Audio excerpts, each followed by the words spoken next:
মলয় মহাজন, মুখ্যমন্ত্রী, এসপি, আপনাদের কত ক্ষমতা আছে?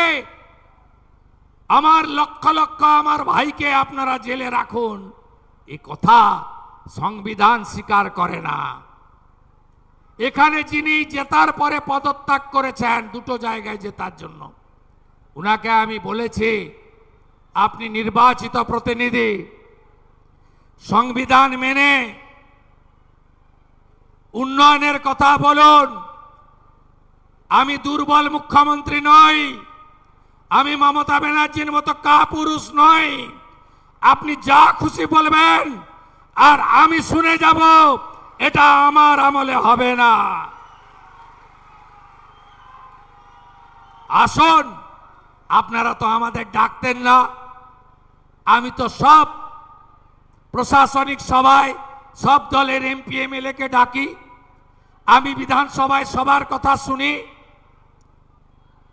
আমরা সবার জন্য কাজ করি।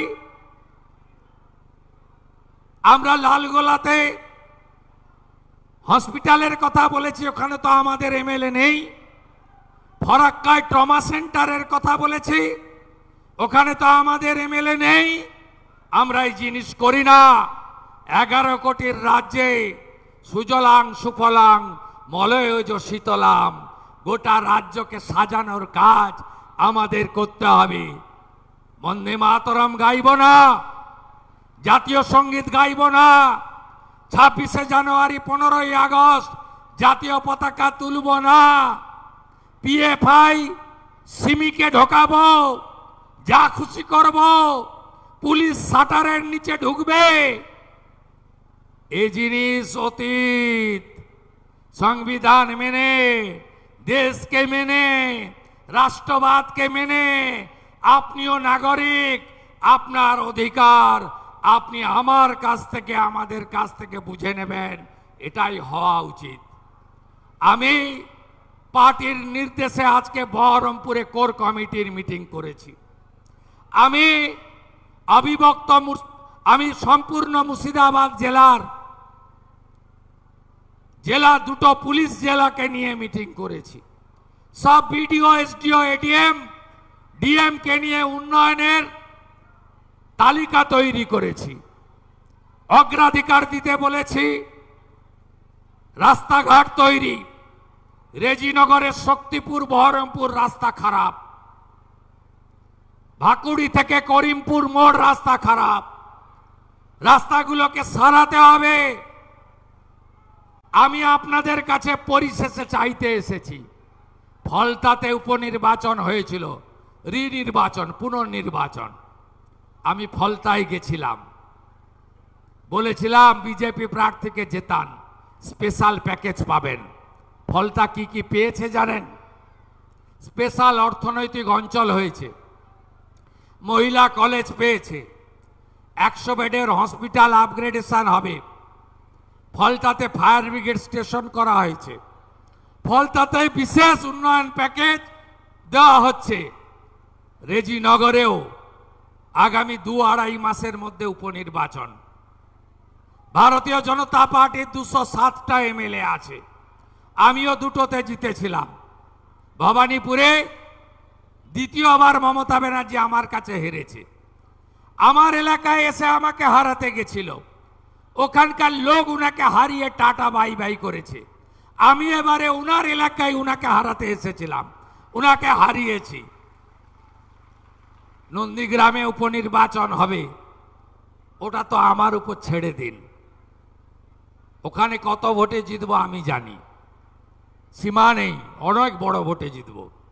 রেজিনগরটা দেবেন তো? দেবেন? দেবেন? একটা নয়, দুটো ব্রিজ দেব,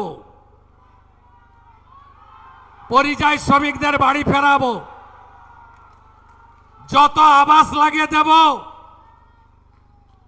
যা চাইবেন দেব, দুহাত ভরে দেব।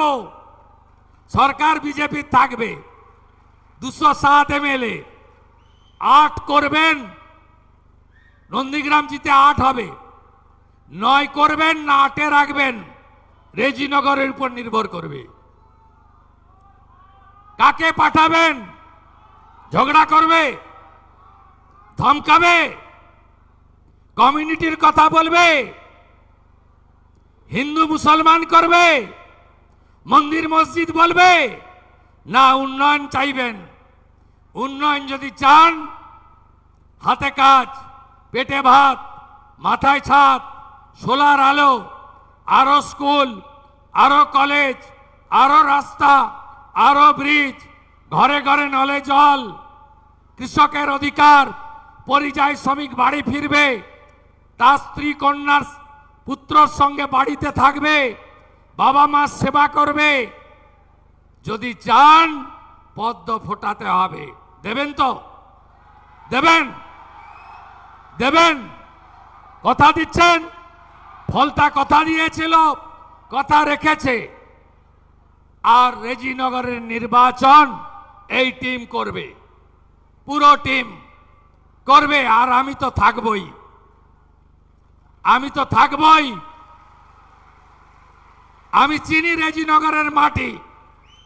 আমি আগস্ট মাসে আবার শক্তিপুরে আসব। এর আগে আমার একটা সভা ছিল শক্তিপুরে, সাকারব সরকার সভাপতি ছিলেন।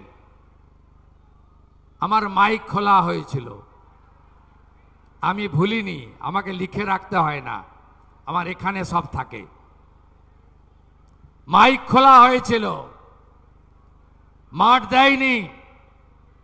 রেলের মাঠে সভা করেছি ঝুঁকি নিয়ে, পাশ দিয়েই রেল যাচ্ছিল, হাইকোর্ট থেকে পারমিশন নিয়ে আসতে হয়েছে।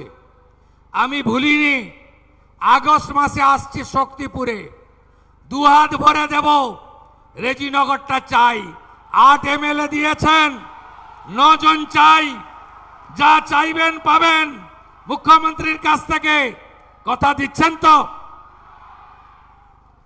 দম্ভটা ভাঙতে হবে, অহংকারটা ভাঙতে হবে। কার অহংকার, কার দম্ভ আমি আর বললাম না। সমাজদার কা ইশারাই কাফি। অনেক সময় নাম বললে অনেকে হিরো হয়, নাম বলার দরকার নেই। পদ্ম ফুটবে, পদ্ম ফুটবে। শান্তি, উন্নয়ন, প্রগতি, 3টে ইস্যুতে ভোট করুন। 2 মাসের সরকারে কি হিন্দু কি মুসলমান সবাই ভালো আছেন তো? আরো ভালো থাকবেন। 6-8 মাস আরো দিন, একটু টাইম লাগবে। আর নারী শিশু কন্যাদের উপর অত্যাচার এ ব্যাধিতে পরিণত হয়েছে। এ ব্যাধিকে কি করে মুক্ত করতে হয়